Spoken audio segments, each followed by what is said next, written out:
I've noticed a lot of motorcycles out on the highway recently with the nice weather we're having. I also notice that a lot of these people aren't wearing a helmet. That's because in Kansas we don't have any laws requiring that you wear a helmet when you're riding a motorcycle. If you're like me, you may not think that makes much sense. I'm required to wear my seatbelt when I'm riding in a car, but I'm not required to wear a helmet when I'm on a motorcycle. And a motorcycle provides no protection for my head or my brain in the event of a crash. I feel like the numbers of fatalities in motorcycle accidents could go down if we just had some legislation for wearing helmets in the state of Kansas. According to the National Highway Traffic Safety Administration, there were 4,985 motorcycle fatalities in 2017. The Insurance Institute for Highway Safety points out that only 26% of these people were wearing a helmet. They also say that 1 out of every 5 motorcycle crashes involves a head or neck injury, and that you are 3 times more likely to survive these kind of crashes if you just put on a helmet.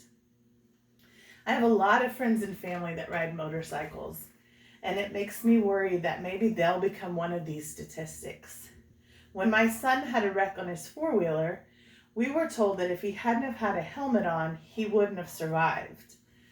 That makes me worry about all these people I see on motorcycles where there's more traffic and other things out there around them. It makes me worry that maybe they're not going to survive. Maybe they won't be so lucky. To satisfy my own curiosity about the statistics and why people aren't wearing helmets, I looked up a few sources on the internet. I used the Motorcycle Legal Foundation, the Kansas Motorcyclist Operations Manual put out by the Department of Revenue, the Insurance Institute for Highway Safety, and the National Highway Safety Transportation Administration. Today I'm going to show you why you should wear a helmet every time you ride, based on the number of fatalities and costs involved, the reasons that people aren't wearing helmets, and also how to find the right helmet for yourself. So first, let's look at the numbers.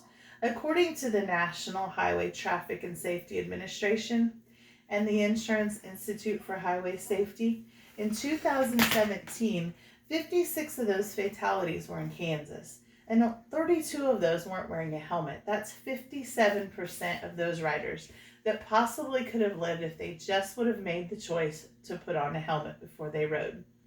The comprehensive cost for all these fatalities was $141,778,613.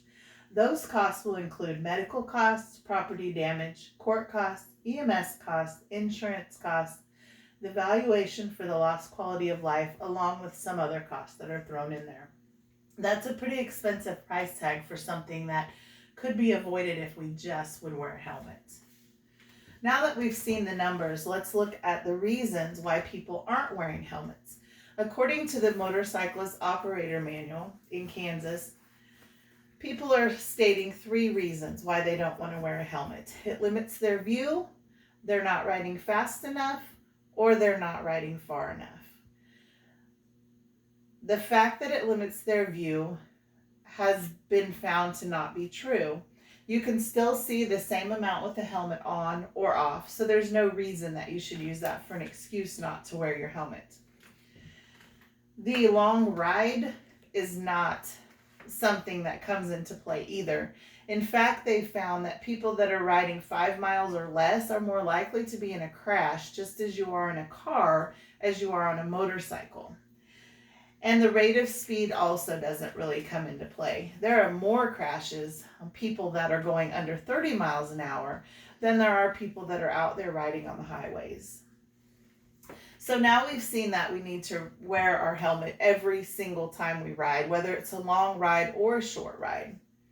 So let's see how we're supposed to choose the helmet that's right for us.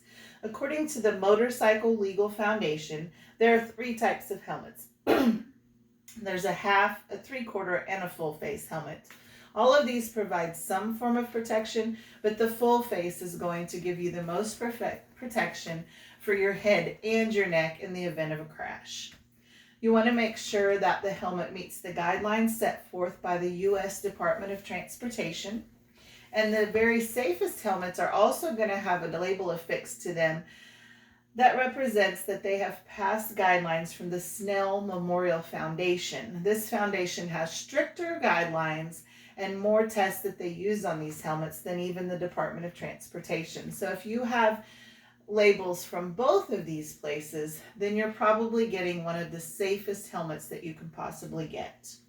The third thing you need to do is make sure that the helmet fits snugly all the way around, and make sure that it doesn't have any defects. That would include any cracks anywhere on the helmet, any frayed straps, or any loose padding on the interior.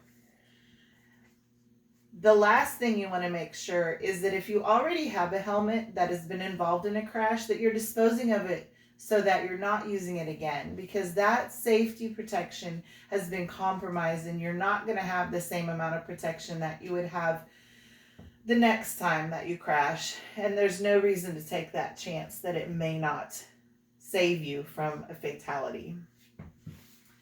So I've gone over